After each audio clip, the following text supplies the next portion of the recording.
આપણે વેરીફાઈ કરશું કે આ ડિસ્ટન્સ થઈ ગયું છે. ડિસ્ટન્સ થઈ ગયું છે ખબર કઈ તો પડશે. ડિસ્ટન્સની ખબર તો પડવી છે ને આપણને કે આ ડિસ્ટન્સ થઈ ગયું છે. ડિસ્ટન્સ ન થયું હોય તો શું હોય? આપણે એમ કહીએ ડિસ્ટન્સ નથી થયું તો શું હોય?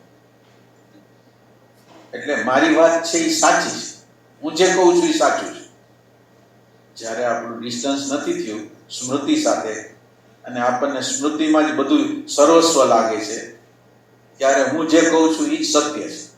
એટલે ડિસ્ટન્સ નથી, હું અને સ્મૃતિ એક છે.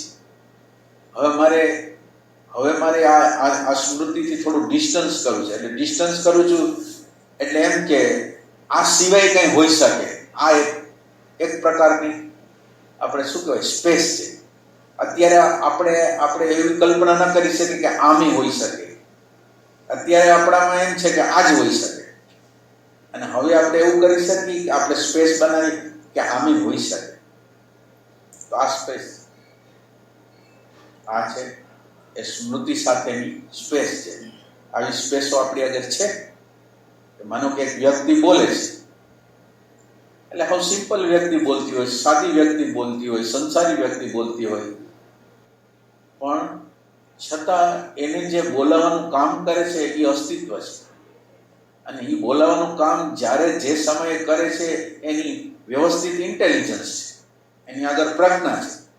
તો એ ખોટું કાંઈ બોલાવતી ન હોય તો એનો અર્થ એમ હોય કે મારે એને લર્નિંગ કરવું છે. એ શું કહેવા માંગુ?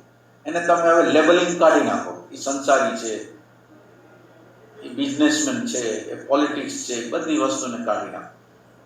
આ ક્ષણે આ કુદરતનો ડાયરેક્ટર છે એ કોઈ પણ પ્રકારનું મને લેસન આપવા માંગે છે, કોઈ પણ પ્રકારનું લેસન.